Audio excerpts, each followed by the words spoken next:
শেষ দেখা নয়তো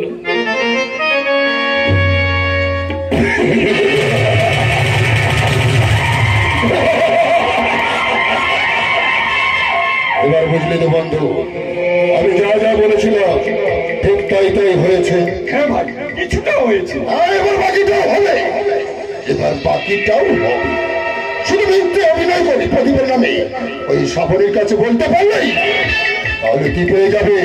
সৌভাগ্যের শীর্ষ।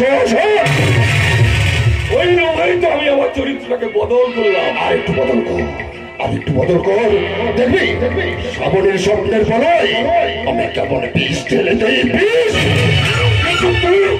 আমি এমন একটা কাজ যা দিয়ে সব পাথর কাটা যায়। সামনে আসছে শ্রাবণী, দাদা আমি এসে গেছি, তোমাদের জন্য চা আর মুড়ি ভাজা নিয়ে এসেছি। না ধরো দেখি, ধরো। প্রদীপ কোথায়? প্রদীপ প্রদীপ চলে গেছে। চলে গেছে? শুধু চলে যায়নি, যাওয়ার সময় তোমার দাদাকে কিছু কথা শুনিয়ে গেছে। দাদা, প্রদীপ যাওয়ার সময় তোমাকে কি কথা শুনিয়ে গেছে? কি হলো? চুপ করে দেখো না, বলো। কি হলো? চুপ করে দাঁড়িয়ে আছিস কেন? বলে না যাওয়ার সময় তোকে প্রদীপ কি বলে গেছে? সে তোকে বিয়ে করবে না।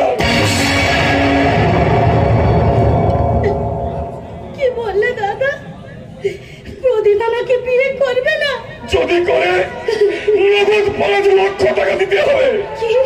প্রদীপ টাকা চেয়েছে? শুধু কি টাকা, আরো বলেছে তোমার নাকি চরিত্র খারাপ। কি এত বড় কথা? আরো বলেছে তুমি নাকি এখন আমার প্রেমের হাবুডুবু খাচ্ছ।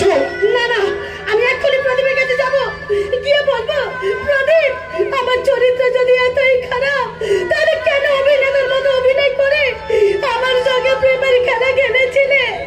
টাকার প্রতি তোমার যদি এতই লোভ তাহলে কেন সস্তা আবেগের কথা শুনিয়েছিলে? না না, আপনারই নয়, আমি এক্ষুনি প্রদীপের কাছে যাচ্ছি, আমি এক্ষুনি প্রদীপের কাছে। তুই কোথায় যাচ্ছিস? প্রদীপের কাছে?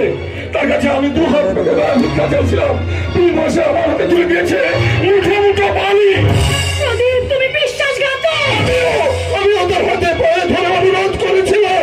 প্রদীপ তুমি বেঈমান। তোমার চরিত্রে কলঙ্কের কালি লেপন করেছে। প্রদীপ তুমি শয়তান, শয়তান বেঈমান।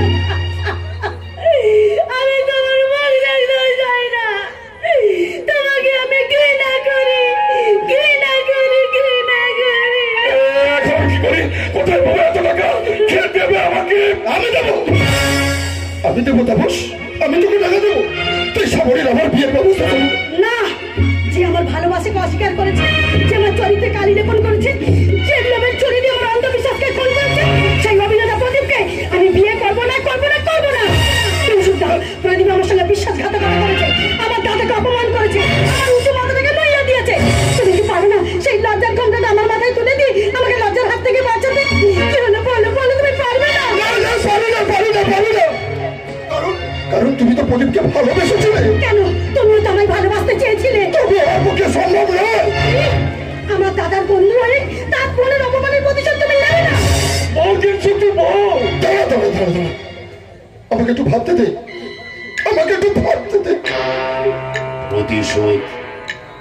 প্রতিশোধ তো আমি নেবই। কারণ শ্রাবণী, তুমি একদিন আমার ভালোবাসাকে উপেক্ষা করেছিলে, আজ তা আমি কড়াই ঘন্টায় অসুর করে নেব। কারণ আমি এমন একটা কাজ যা দিয়ে সব পাথর কাটা যায়। কি ভাবলে কিন্তু? বন্ধুকে ভগ্নিকা থেকে উদ্ধার করতে পারবি না? বলো, বলো, তুমি পারবে না? কি হলে চুপ করে দেখো না, বলো। পারবো শ্রাবণী, পারবো।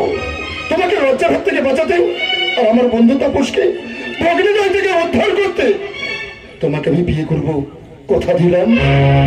প্রদীপ, আমার মন থেকে চিরদিনের মতো তোমার স্মৃতি মুছে দিলাম। নতুন স্বপ্নে বিবর হয়ে আমার একমাত্র বোন শ্রাবণকে আমি কিংসুকের হাতে তুলে দিলাম।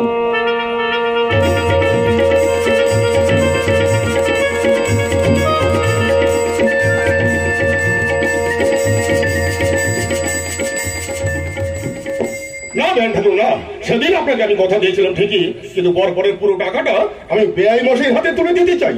দিলে কি হবে? উনি তো বাড়িতে নেই। উনি যবে আসবেন তবেই দেবো।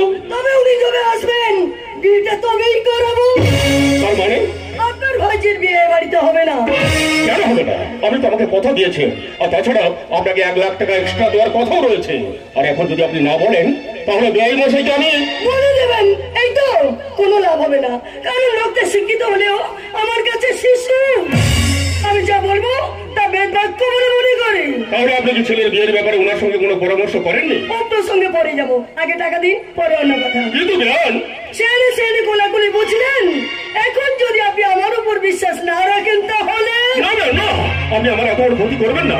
এই নেই আপনার দরকারের পুরো টাকাটা আমি আপনার হাতেই তুলে দিলাম, আর সেই সঙ্গে আপনারটাও দিয়ে দিলাম। তাহলে মোট 4 লাখ। হ্যাঁ, আমি এই টাকা সাদরে গ্রহণ করলাম এবং বিয়েটা এই মাসের 15 তারিখে হবে। দিনটাও ধার্য করে দিলাম। বেশ, তাই হবে। কিন্তু একটা কথা। কি কথা? আমার আপনার মধ্যে যাই থাকুক না কেন, সেই কথাটা কিন্তু কেউ যেন জানতে না পারে। কারণ ছেলে ছেলে কোলাকুলি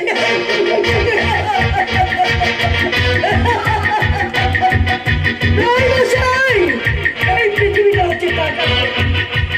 এই টাকা দিয়ে দুদিন আমার ছেলে শুধু বের করবো। এই 4 লাখ টাকা থেকে আমি নেবো 2 লাখ, বাকি থাকবে 2 লাখ। এত টাকা তো আমি ওকে দেবো না। ঠিক আছে, এইখান থেকে 50,000 ছেপে দিই, কেউ জানতে পারবে না। কত টাকা যেন মায়া মাখা। কি মিষ্টি গন্ধ। বাহ বাহ বাহ গায়ত্রী, কি অপূর্ব তোমার হাসির ছন্দ।